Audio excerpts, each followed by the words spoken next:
Over the past several months, I've held a series of meetings with my economic team on the outlook for the U.S. economy. And before I left for the Middle East, I directed them to conduct a thorough assessment of our economic condition, consult with members of Congress, and provide me with their recommendations about any actions we might need to take.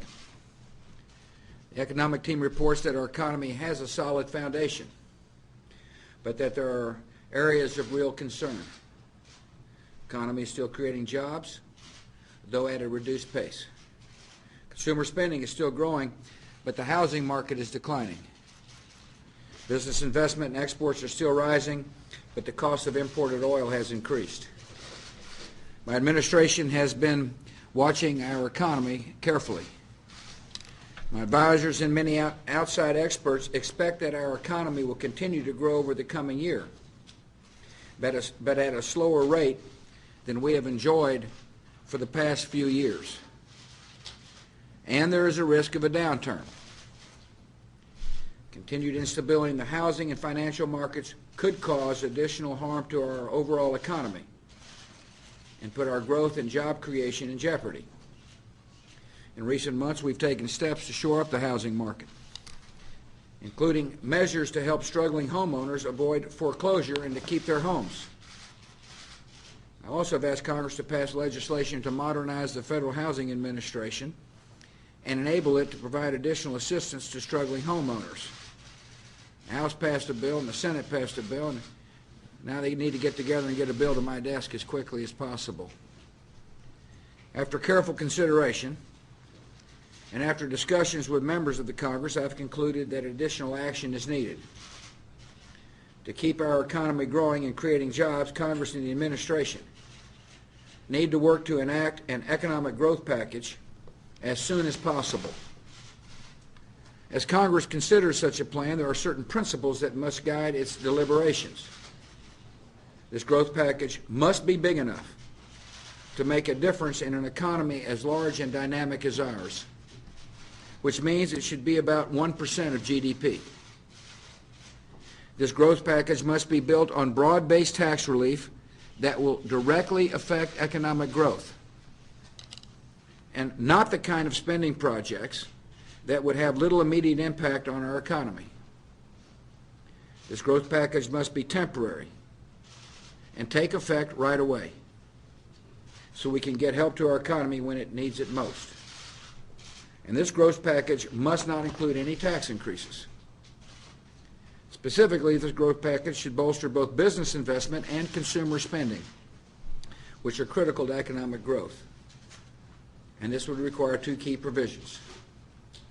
To be effective, a growth package must include tax incentive for American businesses, including small businesses, to make major investments in their enterprises this year.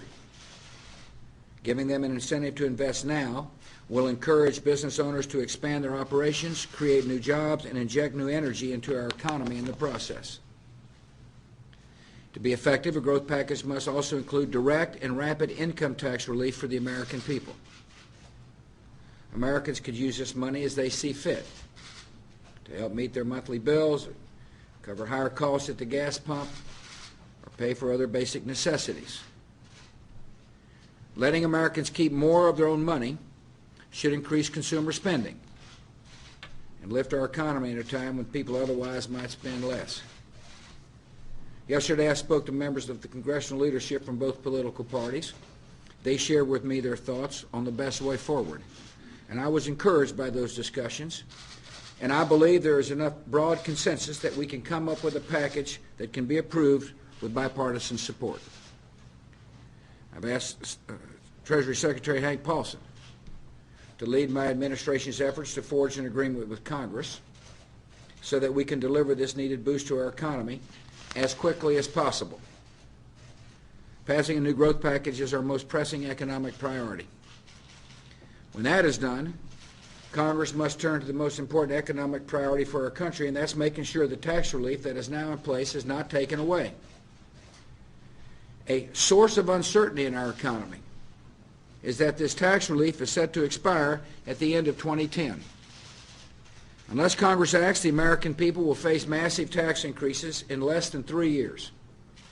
The marriage penalty will make a comeback. The child tax credit will be cut in half. The death tax will come back to life, and tax rates will go up on regular income, capital gains, and dividends. This tax increase would put jobs and economic growth at risk, and Congress has a responsibility to keep that from happening. So it's critical that Congress make this tax relief permanent. We're in the midst of a challenging period, and I know that Americans are concerned about their economic future. But our economy has seen challenging times before, and it is resilient.